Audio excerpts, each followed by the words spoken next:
A Country Cottage by Anton Chekhov.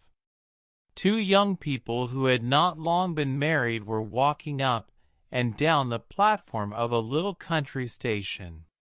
His arm was round her waist, her head was almost on his shoulder, and both were happy.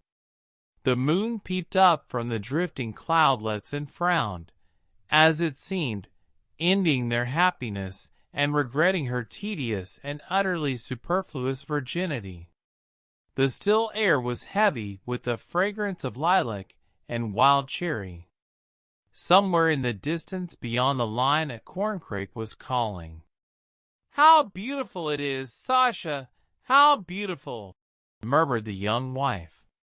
"It all seems like a dream. See, how sweet and inviting that little copse looks. How nice those solid, silent telegraph posts are. They add a special note to the landscape, suggesting humanity, civilization in the distance.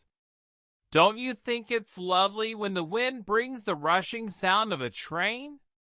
Yes. But what hot little hands you've got. That's because you're excited, Varya. What have you got for our supper tonight?" "Chicken and salad." "It's a chicken just big enough for two. Then there is the salmon and sardines that were sent from town." The moon, as though she had taken a pinch of snuff, hid her face behind a cloud. Human happiness reminded her of her own loneliness, of her solitary couch beyond the hills and dales. "The train is coming," said Varya. "How jolly!" 3 eyes of fire could be seen in the distance. The station master came out on the platform. Signal lights flashed here and there on the line. "Let's see the train in and go home," said Sasha, yawning. "What a splendid time we are having together, Varya! It's so splendid, one can hardly believe it's true." The dark monster crept noiselessly alongside the platform and came to a standstill. They caught glimpses of sleepy faces, of hats and shoulders at the dimly lighted windows. "Look! Look!" they heard from one of the carriages. "Varya and Sasha have come to meet us. There they are! Varya! Varya! Look!" 2 little girls skipped out of the train and hung on Varya's neck. They were followed by a stout, middle-aged lady and a tall, lanky gentleman with gray whiskers. Behind them came 2 schoolboys, laden with bags, and after the schoolboys, the governess, after the governess, the grandmother.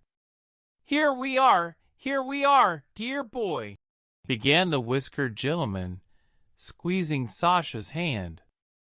"Sick of waiting for us, I expect. You have been pitching into your old uncle for not coming down all this time, I dare say. Kolya, Kostya, Nina, Fifa, children, kiss your cousin Sasha. We're all here, the whole troop of us, just for 3 or 4 days. I hope we shan't be too many for you.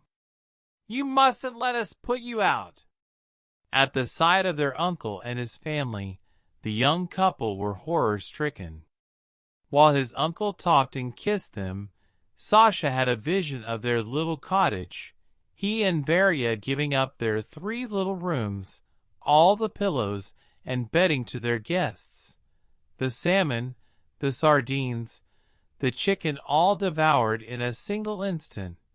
The cousins plucking the flowers in their little garden, spilling the ink, filled the cottage with noise and confusion. His aunt talking continually about her ailments and her papa's having been Baron von Fintisch.